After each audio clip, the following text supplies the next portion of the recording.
Welcome to the Nerd Party. Let the filibustering begin. Welcome to Nerd Pod.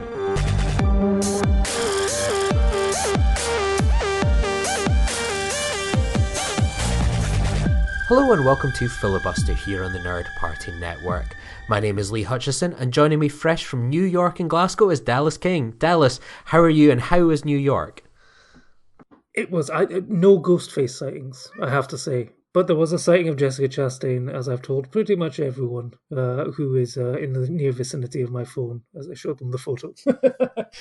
It wasn't, because it's one of those things, like, you literally wrote the book on New York film locations. It's been a few years. Did you get the chance to check out any new film locations in amongst hobnobbing with the stars? New locations? No, but I did find, old ones, and just I walked about 100 miles over 5 days and I've screwed my ankle, but it was worth it. But I would find myself in an area and then I'd be like, oh wait, there's something around here, isn't there? And then I just pop along and I'd find something and stuff like that. But I mean, a lot of the bars and restaurants which I knew had featured in movies, some are no longer there. I think I was most disappointed to find that Schiller's, one of my favorite bars in New York, which had been in the likes of Delivery Man and a couple of other rom-coms. It's no longer there. It's a Shake Shack. And I was like, oh, dear me. The gentrification of New York City. Yeah. Well, and in that time, you've gone from New York all the way back to Aberdeen and then back down to Glasgow, which was celebrating its 19th edition of the Glasgow Film Festival. Hosted 70 UK premieres, 6 world premieres, 16 European and international premieres, and 6 Scottish premieres, and marked Alan Hunter's last time at the helm as the co-director since 2007. So, Dallas, we were just chatting before we recorded this. You have been busy and on the go non-stop, but it seems that in amongst travelling to New York for half of the festival, you've been able to enjoy quite a bit of the Glasgow Film Festival. How was your kind of limited experience this year? Limited indeed. I mean, thankfully for me, there was not substantial, but there was indeed a crossover between Sundance and Glasgow, including the opening film of this year's festival for Glasgow, which was Girl. So I was able to see that. So I was able to see that just before I went away on holiday. Then when I came back, I went down for a whistle stop evening tour of the sights of Glasgow to attend a comedy club and a screening of a film which made me feel very old because apparently it was the 30th anniversary of So I Married an Axe Murderer, the Mike Myers, I think, underseen and underrated comedy. I think if everyone sort of talks about Mike Myers and his obsession with Scottish characters following sort of Shrek and Fat Bastard. However, this was out before then. This was 1994, and Stuart Mackenzie is, I think, having seen this with a crowd, I think it's fair to say that Stuart Mackenzie is probably the greatest Scottish character. He's the man who hates the Colonel with his wee beady eyes. He's got a son with a huge noggin. He's just the best. And yeah, I think it's very underrated. I've forgotten how many great cameos were in this. They had Phil Hartman, Stephen Wright, they had Kramer in there. And it's just it stood up really well. It's just like a comedy, and yeah, no, it was great to see it with an audience. They loved it. It was set in a comedy. The venue was a comedy club in Glasgow. We're back to this sort of slightly different, sort of quirky theatrical style screenings, and we got some beat and comedy poetry in advance, along with each beat poet being introduced to the stage by a piper playing Rod Stewart. Do You Think I'm Sexy? So I mean, it was the perfect venue and experience for that particular film. And then I had one final day on Sunday, got the first bus down, headed down, and was able to catch Rylane on the big screen again, and then Polite Society, which was the closing gala film. Both films which I had previously seen virtually at Sundance. However, I'd watched them at home on my own with a laptop. Seeing them on the big screen was so much better. Seeing it with a rabid festival audience. Rylane is it has the potential to be a huge breakout film for the UK film industry this year. I think Ray and Alan Miller is an amazing new talent, and I was very lucky to speak to one of the stars, Vivian Opera, for about 15 minutes, and you'll be able to check out that interview in print, sadly, not audio, but in print in Filmhounds later this week. But yes, do see Riley. There's an unlimited preview this week, but it seems to be getting quite a push. I've seen it on a lot of bus shelter ads and sort of shopping centre ads. So Searchlight are really going to town on this one. So this has potential to be a breakout hit. And Polite Society sort of raised the roof as the last film for the festival. A sort of weird genre hybrid mix-up of sort of rom-com, sisterly, sort of quarrelling, Bollywood Bhangra dancing, and kung fu action. A little bit of everything for everyone there.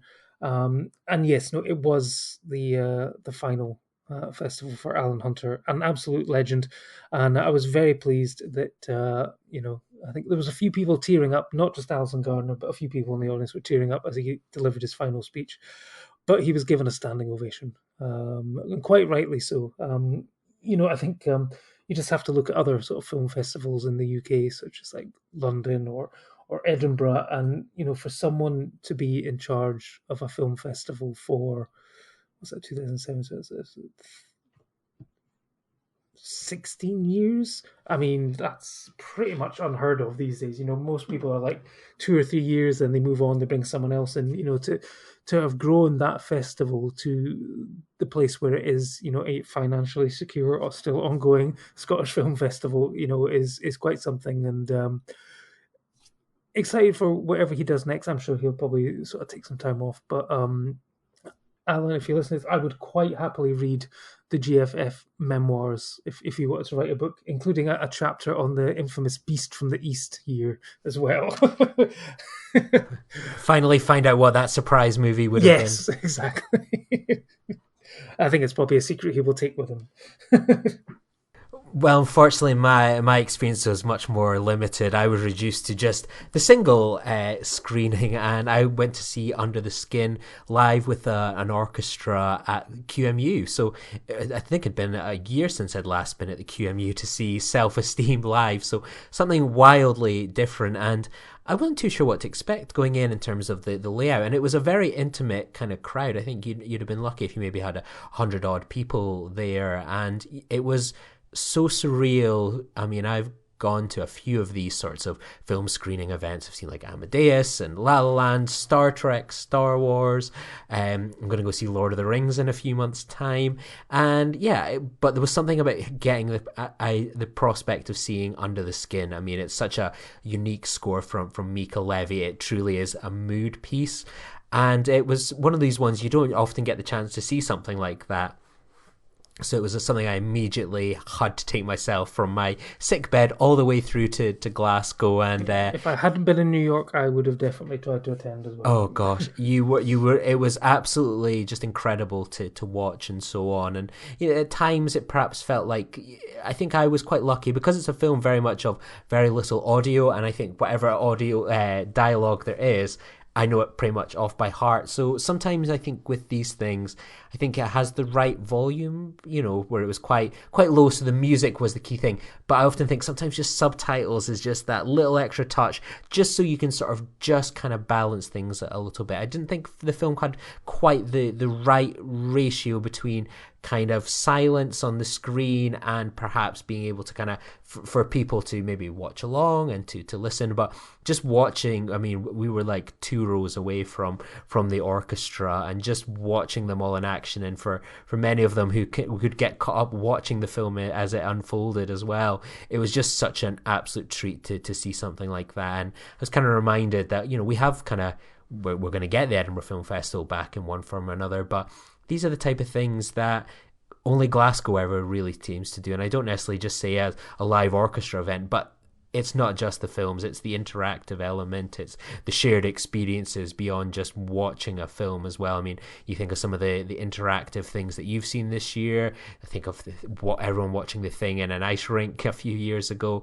Like, this is what makes Glasgow such a special thing to take part of. And if there was only one thing I was able to see in Glasgow, I'm really glad it was that. Yeah, no, I'm very jealous of being able to experience that. But I know what you say about these live screenings with the orchestra scores. I think I've seen Jurassic Park, I've seen Jaws, and yeah, I think it's an experience that you need to do. I think you can't go in for a film that you've never seen before, because there are moments, I think, where the score can become so overpowering that you might miss sort of dialogue and stuff, and you do need the subtitles up. But I think it's something which I think you probably appreciate more if you've already seen the film and you can just sort of let the music wash over you. I think it's if you tried to watch Under the Skin for the first time with that score being played live, I can only imagine just how sort of just mind blowing that would be. And I think there'd be potential to lose some of the nuances in the film. But I mean, it's such a unique score that, I mean, what sort of size was the orchestra that was playing for that? Maybe about 30 pieces or something like that. It was the BBC Symphony Orchestra, all kind of, I think, where the stage usually is for sort of QMU gigs or DJ shows was where the screen was, and then they were very much on the floor next to where we were all kind of seeing. So it made for such an intimate experience, and it was certainly so popular they put on a 5 o'clock screening as well, which just really added to the popularity of this. And it's hopefully something that clearly was a success. There's the material out there for it. People have done it more than a few times now. I would hope it would maybe get rolled out, and people like yourself that's maybe missed it will get their chance. Yeah, because I mean, when they first announced it, I was fully expecting actually to be at the Royal Concert Hall. So I mean, it's great that they can sort of do these films and this sort of event type screenings with the orchestras sort of in. It doesn't have to be in a concert hall. They can take it and do it anywhere. I guess you can set up a few seats and get. Was Lydia Tarr conducting, or? Unfortunately, not. Yeah, sadly not. But I think she's more focused on the video game aspect than the film one. Yes.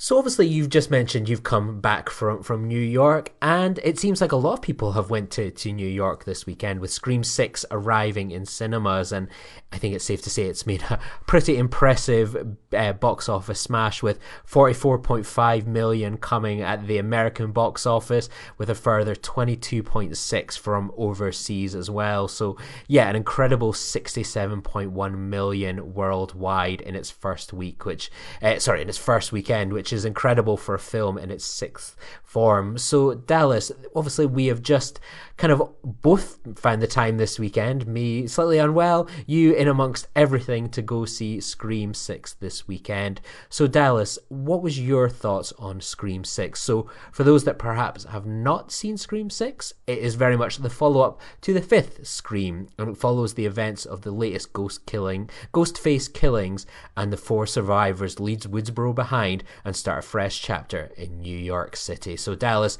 how are you feeling about the sixth entry in this long-running franchise? Did you have franchise fatigue by this point, or were you very much looking forward to that opening night? No, I was very much, looking forward to it. I mean, obviously, a film, set in New York. I'm going to say set in New York, actually, in inverted commas, for reasons which I'll come to later.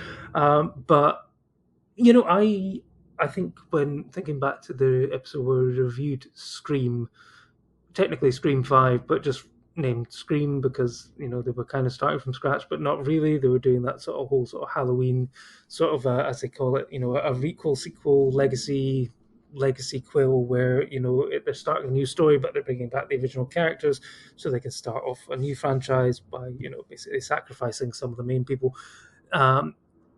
And I certainly enjoyed it, I think, a lot more than you did. I think I sort of bought into I think it was the reveal and the reasoning behind the killings, I think, sort of tickled me. I think with the sort of, basically it was just down to two toxic fans. I'm going to correct you, Dallas. I liked Scream 5 in that ending, I must say. So you might have mixed me up with someone else.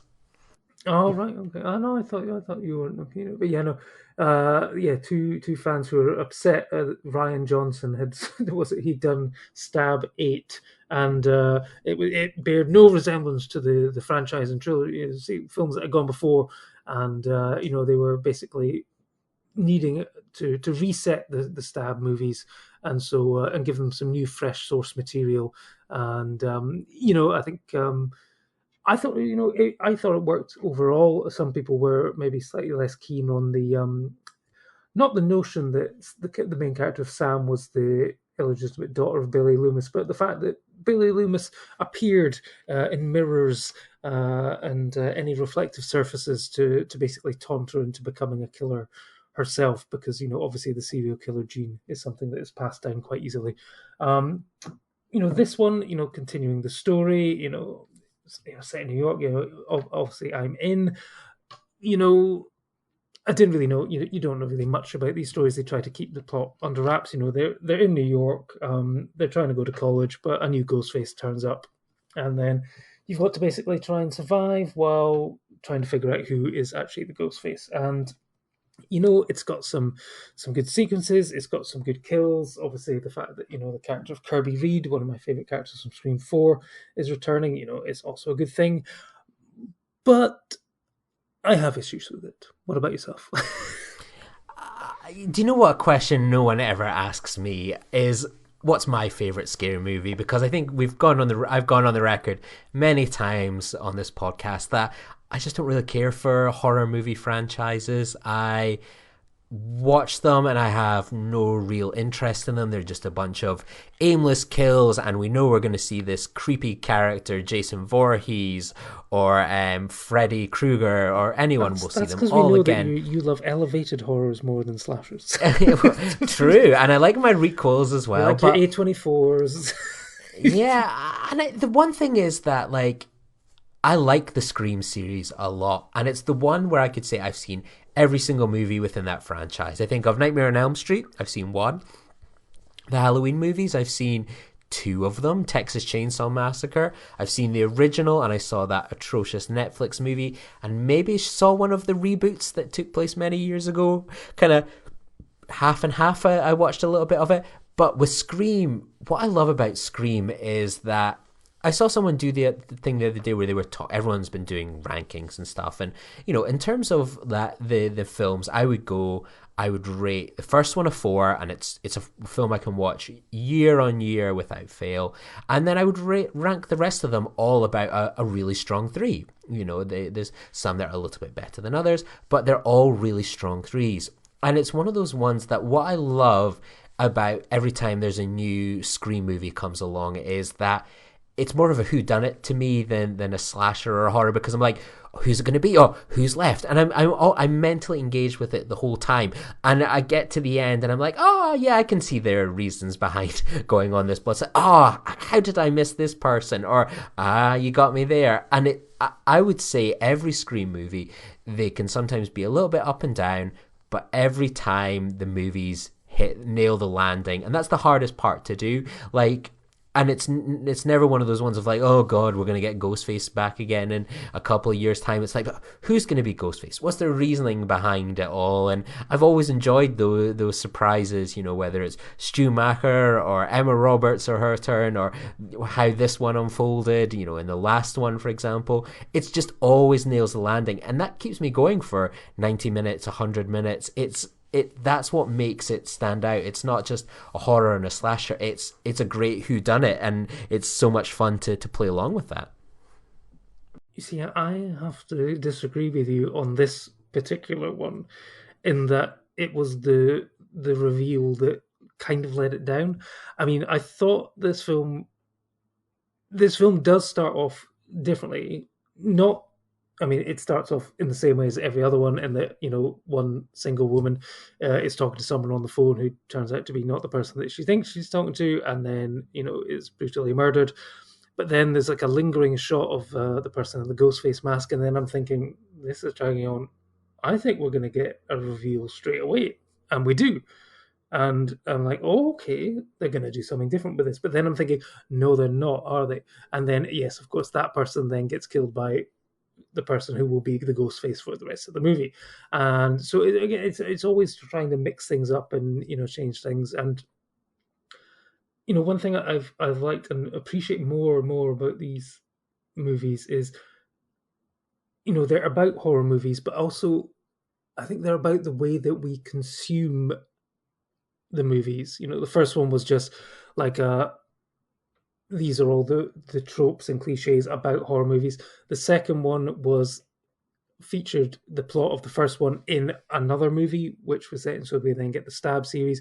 And then Scream 3 is about the making of one of those movies. Scream 4 is about rebooting and sort of like filming the movies in real time and on social media and stuff like that. And then these ones are more about then the toxic fandom, and then this one is all about sort of like Reddit and that kind of thing where Sam is being she was the hero, but now she's being posed on the villain because some people on 4chan and Reddit have decided that actually what, no, she must be bad because she's the daughter of Billy Loomis and stuff like this. So I appreciate that sort of side of it, but for me the reveal kind of let this film down. And I mean, we can go into spoiler bit, etc. But because it is a whodunit, you do start actively looking for clues and hints and stuff like that. And I mean, there's like one particular character who basically everyone sort of says, well, you have to be Ghostface. It's to the point where it's the only reason why you're here. But there's like two characters mention a dead relative, and it's like, well, the only reason you could be mentioning a dead relative is if that person is relevant to the plot. And then you start sort of thinking, well, who could that person be in relation to these new characters? And then it's like, okay, well, it's probably that. And then it turned out. So this is like, I think this is probably the first time where I've actually actively managed to guess who the Ghostface. Well, certainly their motivation and who they were in linking to, because it always goes back to the original, so to speak. So yeah, I did feel slightly disappointed, and there's another reason why I wasn't a fan of the ending. And we can get into that. Interesting. So yeah, if you haven't had the chance to check out the latest Scream movie, go away, come back. Okay, now you're back. So Dallas, what was it about the ending that didn't land for you? Are you a purist for the original Scream? How did it all kind of work why did it not work for you this time? I mean, 3 ghost faces. I mean, appreciate the fake out with one particular death, but them all being murderous psychopaths related to Richie Kirsch, who was the boyfriend turned psychotic Stab fan in Scream 5. Yeah, I just didn't really buy it. And also, I don't know how on a policeman's salary you can afford to buy all this Scream and Stab memorabilia and sort of evidence and stuff like that, and rent what is supposedly a former cinema in the middle of New York City. I thought it was the guys from the beginning. I thought it was the two killers at the beginning. They came from rich money in Georgia, and then they found out that they had this place and sort of like got in there. No, I thought there was a what line happened. where the father sort of says that he put it in their name. He'd sort of forged everything and stuff like that. So all of that stuff was Richie's, and yeah. So that was, and then I think I read an interesting article where they sort of said it's almost the reverse of strength in numbers, where it's like if you're fighting one ninja or one zombie, that's fine, but it's when it's like the zombies and ninjas lose their strength and power when you start. I mean, if you've ever seen John Wick fighting 12 people, he can take them all very easily, but if he's fighting one-on-one, it's much harder. And it seems like the more ghost faces there were, the less efficient they were when they were all together. And this gets into the main point, which I didn't appreciate, is for movies that revolve around sort of slashing and stabbing, the stabbing someone with a knife has just lost all meaning in these films by now, in the fact that so many people are stabbed multiple times and yet are able to give a thumbs up, hey, I'm going to be all right, I'm getting pushed into the back of an ambulance here. And it's like, Scream 5, was moving down that line where, they did kill off Dewey Riley in a rather brutal way, and he stayed dead. It's like the number of people who, it's like they say, oh, any of us could die. And it's like, but really, can you? It was almost sort of getting towards that sort of Marvel effect where, it's like, well, no one's ever really dead in these movies. And I would have appreciated a bit more ruthlessness in it. I mean, obviously, yes, it's done very well at the box office. They probably knew that, so therefore, there's going to be another movie. But yeah, I would have appreciated a bit more efficiency and a bit more ruthlessness. And if you stab someone, what, about 11, 12 times, they really should be dead by now. Yeah, I would agree. It kind of, I think they've really hammered home in the fifth and sixth one. One particular character has had so many stab wounds that they should not be walking around by now. Yeah, and they kind of highlight like Ghostface more deadly and more brutal than ever. Is he? And I think that's yeah, and it kind of that doesn't match with the reality. I mean, some of these characters really get physically gutted, and it's like, oh no, there's definitely still breathing and can kind of push on. And I think that undermines it a little bit. It just becomes then aggressive action for the sake of it without the intended consequences, and I think that undermines the film to an extent. It can be brutal to watch someone being stabbed, but you have to see the consequences. Absolutely, yeah. And it's like these films, they are, because they are, it's a horror movies about horror movies. There is more of an expectation that they're kind of set in the real world, so to speak, because they talk about movies that we've seen and stuff like that. So therefore, the laws of sort of physics and biology, whatever, should also really apply as well. I feel, and it was enjoyable. There was some good kills and stuff like that, but just, for me, it didn't nail the landing, and in terms of the reveal of the multiple ghost faces, and then not sort of double downing on the kill count as well. I think it could have been a bit more ruthless, and also the fact that for a film that was supposedly set in New York, I was watching it and going, they talk about, like, the opening scene talks about being on Hudson, and I'm like, I was on Hudson Street and it didn't look like that. And then I'm like, at the end, as it gets to right at the end of the credits, it goes filmed in Montreal, Quebec, Canada, and it's like no mention of New York on location. It's like, oh, so what, you just used some archival footage of like helicopters flying over the city and stuff like that. It's like, if you're going to be in New York, be in New York. Obviously, maybe, I mean, obviously, I think certainly the New York subway doesn't come out very well in this. I mean, they wouldn't be giving the film a glowing recommendation of the use of public transport in the city. But that one scene in particular, I thought was very well achieved, especially given how it's presented in the trailer. The trailer makes it look like they're all on one particular train, whereas the fact that they somehow managed to split them up over two trains and you're cutting back and forth, I thought that was very well done. It's probably the best sequence in the film for me. Yeah, and it was such a rich scene to kind of look at as well, like picking out all, I think they mentioned there's about 50 Easter eggs in the whole underground sequence all I did see together. The Babadook, the Grudge lady, so many different sort of characters in there. But yeah, no, I always appreciate of a Babadook, especially given that it's Tara's, aka Jenna Ortega's favourite film from the previous one. And we got Florence Pugh as well in the process. So we got Miss Flo. Was there a Midsummer? There was a Midsummer, when they get... I'm going to have to go watch it again. Oh, damn it. Yeah, it's when they get off the underground, there's a woman dressed in all the different flowers. So, yeah. Was there a burning bear or just a Miss Flo? No, just a Miss Flo. So I think it's safe to say there's going to be a seventh Scream movie. Where does it go now? Because I think they've got to go abroad, haven't they? They've got to go go to a different country, perhaps, or something.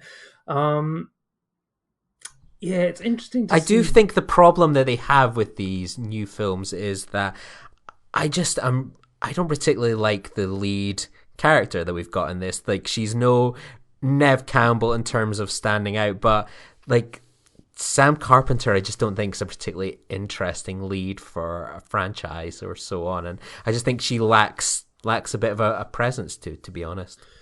I think there's lots of potential with the character, given how mentally unstable and violent she can be, and it's sort of they keep sort of talking about these twists where they want to present her as the killer in order to make a good movie or to reshape the narrative of the events of the previous film and stuff like that to their own comeuppance as they end up fighting her and realizing, oh, actually, when you're fighting a psychopath, it's actually quite difficult. But I think they do have to mix up mix it up next time in terms of who the killer is or their motivation and stuff like that. And I think across the 6 films so far, there's only been one time where we've had a solo Ghostface. It's come to the point where it's like an M. Night Shyamalan movie where you're basically, well, I'm expecting multiple Ghostfaces and stuff like that. They need to mix up that formula as well, and just have maybe potentially one very, very good Ghostface. But I mean, I guess we'll find out. Probably knowing us, by the end of this podcast, we'll have recorded it, and they'll have announced Scream 7 has been greenlit, and yeah, and then we'll have to come back and do this all again in another couple of years. Absolutely. Well, it's been an absolute pleasure chatting about this, and here's to Alan Hunter. Join the revolution. Join the Nerd Party. Welcome to Nerd Party.